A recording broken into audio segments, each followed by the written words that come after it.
Welcome to 99 TV. అందరికీ నమస్తే. మనుషులు రోజు రోజుకి నీచంగా మారుతున్నారు. రాక్షస అవతారం ఎత్తుతున్నారు. వికారాబాద్ జిల్లాలో కన్న తల్లిదండ్రులను చంపింది ఓ నీచురాలు. ఆమె పేరు సురేఖ. కన్న తల్లి అంటే ప్రేమ లేదు, నాన్న అంటే ఇష్టం అసలే లేదు. సాధారణంగా ఆడపిల్లకు నాన్న అంటే ఎంతో ఇష్టం ఉంటుంది. కానీ ఈ నీచురాలు సింగిల్ ఇంజెక్షన్తో ఇద్దరిని చంపేసింది. పెంచారు, పెద్ద చేశారు. తమకున్న కాసింత భూమిలోనే వ్యవసాయం చేసి సురేఖను బాగా చదివించారు. డిగ్రీ చదివినా కూడా ఈ సురేఖకు బుద్ధి పెరగలేదట. పైగా రాక్షసిలా మారిందనేటువంటి కామెంట్స్ వినిపిస్తున్నాయి. ఊరు పేరు తెలియని ఎవడి కోసమో తనను భూమి మీదకు తీసుకొచ్చిన తల్లిదండ్రులను పైలోకాలకు పంపించేసింది. మనుషుల్లోనే రాక్షస జాతికి చెందిన సురేఖ చేసిన నేరాన్ని వికారాబాద్ డిఎస్పీ మీడియాకు తెలియజేశారు. బట్వారం మండలం యాచారం గ్రామానికి చెందిన నక్కలి లక్ష్మి, దశరథ దంపతులు వ్యవసాయం చేసుకొని బ్రతుకుతుంటారు. వీరికి 3 కూతుర్లు, ఓ కొడుకు ఉన్నారు. 3వ కూతురు మినహా అందరికీ పెళ్లి చేశాడు దశరథం. 3వ కూతురికి పెళ్లి చేసేందుకు ప్రయత్నంలో ఉన్నాడు. డబ్బు కూడా రూపాయి పోగు చేస్తున్నారు. పిల్లల కోసం కొంత అప్పు కూడా చేశారు. అయినా పర్వాలేదు, ఉన్న ఆస్తిని అమ్మైనా సరే సురేఖ పెళ్లి చేయాలనే ఆలోచనలో ఉన్నారు వారి తల్లిదండ్రులు. ఇక కొడుకు భార్య పిల్లలతో కలిసి బట్వారంలో బట్టల షాప్ పెట్టుకొని బ్రతుకుతున్నాడు.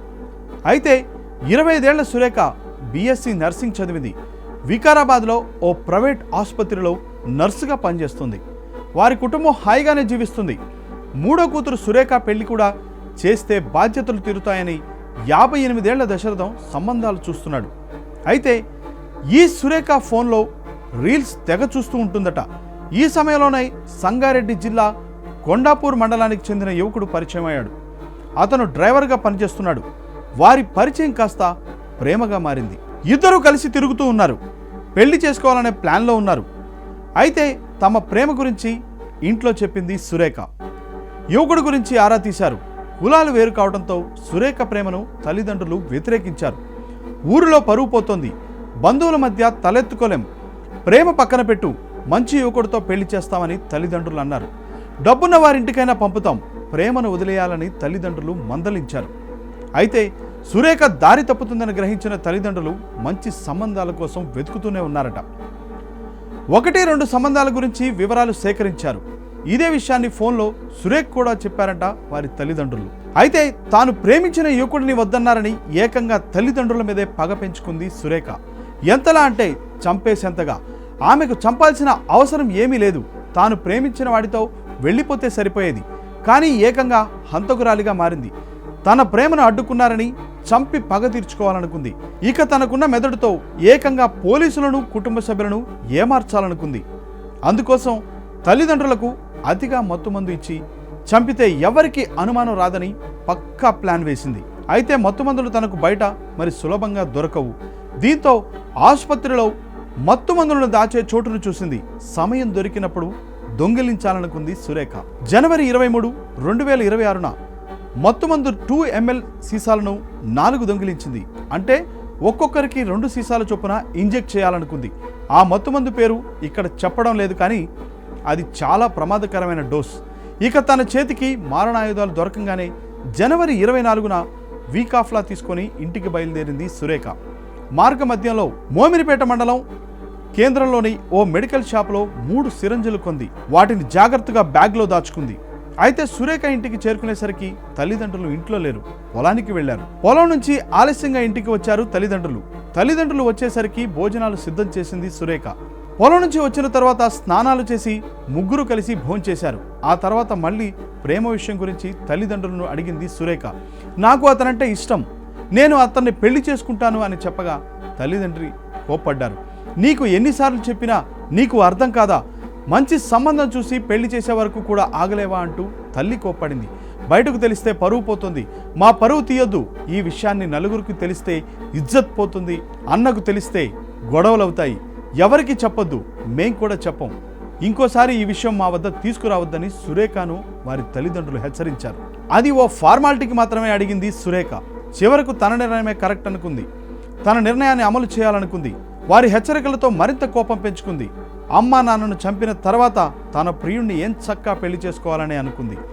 నేను హత్య చేస్తే ఎవరూ నమ్మలేరు, చివరకు దేవుడు కూడా అన్నంత కాన్ఫిడెన్స్లో ఉంది సురేఖ.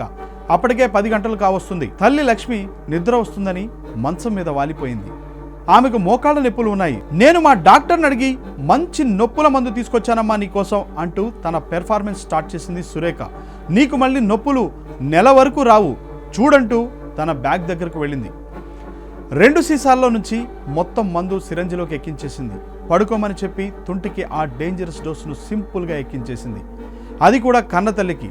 పాపం ఏమీ తెలియని ఆ అమాయకురాలు తన కన్న కూతురు తనకు నొప్పుల ముందు తెచ్చిందని ఎంతో సంబరపడిపోయింది. కాళ రాక్షసి తనను చంపేస్తుందని ఆమె అస్సలు అనుకోలేదు, ఊహించని కూడా లేదు. మత్తు ఎక్కడంతో ఆమె అలానే నిద్రపోయింది. నిద్రలోనే ప్రాణాన్ని కోల్పోయింది. ఎలాగో చనిపోతుంది కదా అని కనీసం పల్స్ కూడా చూడలేదు సురేఖ. అయితే బయట చలిమంట వేసుకుంటూ కూర్చున్నాడు తండ్రి దశరథం. అతను ఇంట్లోకి వచ్చేసరికి మంచం మీద కూర్చొని ఎదురు చూస్తూ ఉంది సురేఖ. ఓ అరగంట తర్వాత లోనికి వచ్చాడు. ఇక అప్పటికే తల్లి పని పూర్తి చేసిన సురేఖ ఆ తర్వాత అమ్మకు నొప్పుల మందు ఇచ్చాను, పడుకుంది నాన్న, మా డాక్టర్ రాసిచ్చాడు, మంచి మందులు చాలా బాగా పనిచేస్తాయి, నొప్పులు ఇట్టే తగ్గిపోతాయంటూ చెప్పుకొచ్చింది సురేఖ. సరేలే అమ్మా అని మంచం మీద పడుకున్నాడు తండ్రి దశరథం. తండ్రికి కూడా ఆ 2 సీసాల మందు సిరంజిలోకి ఎక్కించింది. ఆ మత్తు మందును బాడీలోకి ఎక్కించేసింది. అతను కూడా కాసేపటికే తుది శ్వాస విడిచాడు. కొద్దిసేపు ఫోన్లో రీల్స్ చూసుకుంది సురేఖ. ఆ తర్వాత పల్స్ చూడగా ఇద్దరు చనిపోయారని నిర్ధారించుకుంది. ఇక వెంటనే అసలు డ్రామా మొదలుపెట్టింది. హత్యలను సహజ మరణాలుగా చిత్రించేందుకు తనలోని నటనా సావిత్రిని బయటకు తీసుకొచ్చింది సురేఖ. తన అన్న అశోక్కి ఫోన్ చేస్తూ బోరుమంది. అమ్మా నాన్న చనిపోయారన్నా, నాకు భయంగా ఉంది అని ఏడుస్తూ చెప్పింది. ఉదయమే తండ్రితో మాట్లాడాడు అశోక్. అంతా బాగున్నామని చెప్పాడు. వచ్చే ఆదివారం తన దగ్గరకు వస్తామని కూడా అన్నారు. ఆరోగ్యంగా ఉన్న ఇద్దరు ఎలా చనిపోతారని వణికిపోయాడు కొడుకు.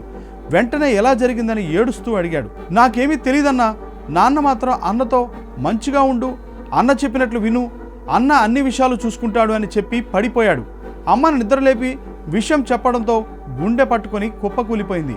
స్పృహ తప్పింది అనుకొని CVR చేశాను, అయినా అమ్మ బ్రతకలేదని రోధించింది సురేఖ.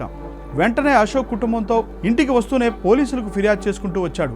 పోలీసులు వేగంగా సంఘటనా స్థలానికి చేరుకున్నారు. ఇంట్లో చుట్టూ గమనించగా ఓ చోట ఓ రక్తపు చెక్క కనిపించింది. ఆ వెంటనే పోలీసులకు అనుమానం కలిగింది. వెంటనే వెతకగా దాచిపెట్టిన 2 సిరంజిలను గుర్తించారు. వెంటనే సురేఖ బ్యాగ్ను చూసి వెతకగా మరో సిరంజి కూడా దొరికింది.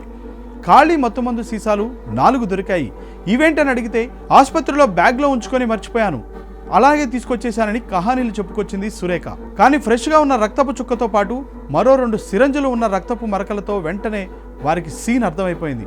సురేఖ మీద అనుమానంతో ఆమెను పోలీసులు అదుపులోకి తీసుకున్నారు. తమదైన శైలిలో విచారణ చేయడంతో అసలు విషయం బయటకు చెప్పేసింది. కేవలం ఎవడో 2 ఏళ్ల క్రితం పరిచయమైన ఓ పరాయుడి కోసం కన్న తల్లిదండ్రులను చంపింది ఈ నీచురాలు. ఇప్పుడు జైల్లో చిప్పకూడు తింటుంది. కోర్టులో హాజరుపరచగా న్యాయమూర్తి రిమాండ్కు తరలించారు. ఈ కేసును 3 రోజుల్లో ఛేదించిన పోలీసులను, DSPని అభినందించారు. అయితే ఆమెను ఇంకా విచారిస్తున్నారు. ఎందుకంటే ప్రియుడి ప్రోద్బలంతోనే చంపిందా లేక సొంత నిర్ణయమా అనేది తేల్చే పనిలో పడ్డారు పోలీసులు. వాడిని కూడా ఓ కంట కనిపెడుతున్నారు పోలీసులు. మరి ఇలాంటి నీచ నికృష్టురాల్ని ఏం చేయాలి? మీ అభిప్రాయాన్ని కామెంట్ ద్వారా తెలియజేయండి. చూస్తూనే ఉండండి 99 టీవీ.